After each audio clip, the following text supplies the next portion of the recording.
বন্ধুরা, সুষমা কিচেন থেকে সবাইকে স্বাগত জানিয়ে আজকে রান্নাটা এখান থেকে শুরু করছি। তা দেখো, আমি এখানে নিয়ে এসেছি 250 গ্রাম পোলট্রির মুরগি। আমি এটাকে এখন চিকেন কষা করে তোমাদের দেখাবো। তা দেখো আর আমার সাথে থাকো। এটা গরম হয়ে গেছে, আমি আলুগুলো একটু ভেজে নেবো লাল লাল করে।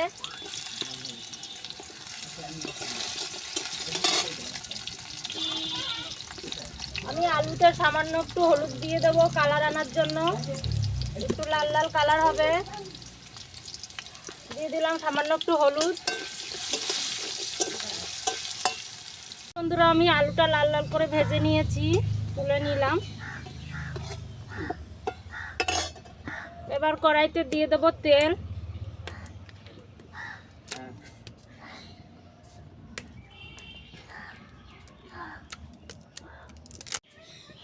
তো দেখুন বন্ধুরা, আমি কড়াইতে তেল দিয়ে দিয়েছি। এবার দিয়ে দিলাম তেজপাতা, দারচিনি, এলাচ, দুটো শুকনো লঙ্কা।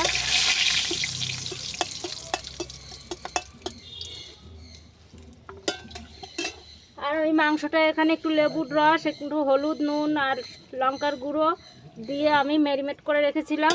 একটু সরষের তেল দিয়ে মাংসটা ম্যারিনেট করা।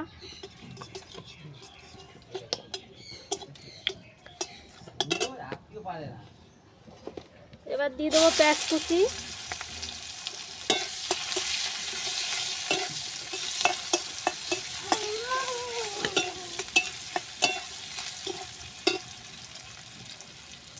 লাল লাল করে আমি ভেজে নিয়েছি।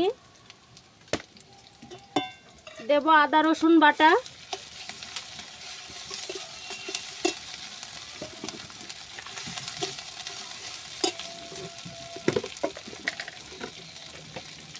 দেবো একটু নুন,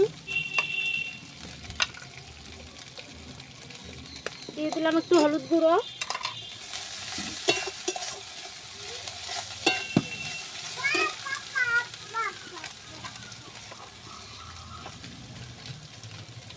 দিয়ে দিলাম একটু লঙ্কার গুঁড়ি।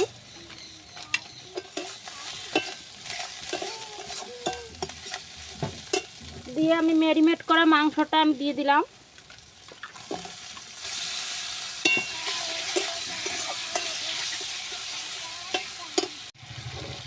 এবার দিয়ে দেবো একটু জিরের গুঁড়ো, দিয়ে দিলাম একটু ধনের গুঁড়ো,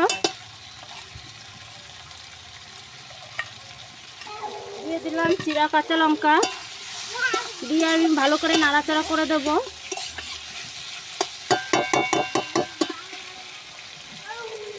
সামান্য একটু জল দেবো, দিয়ে একটু ঢাকা দেবো।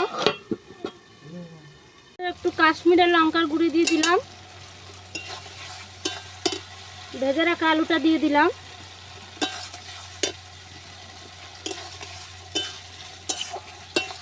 ভালো করে নাড়াচাড়া করে দিলাম। এবার কষা মাংস থেকে তেলটা বেরিয়ে এসছে। সামান্য একটু চিনি দিয়ে দিলাম, দিয়ে আবার নাড়াচাড়া করে দিয়ে আমি আর একটু জল দিয়ে দিলাম।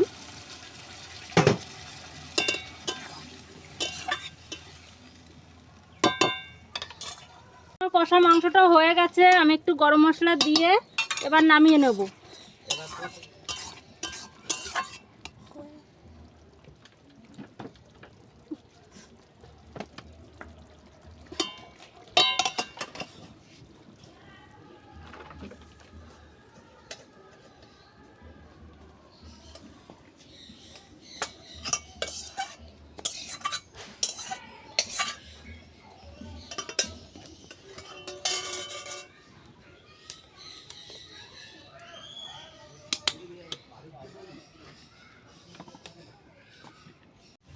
দেখো বন্ধুরা, আজকে রেসিপি আমার সাদা ভাত, সাথে রয়েছে নোটে শাক ভাজা, বাটা মাছ দিয়ে শস্য বাটা করেছি, আর রয়েছে চিকেন কষা।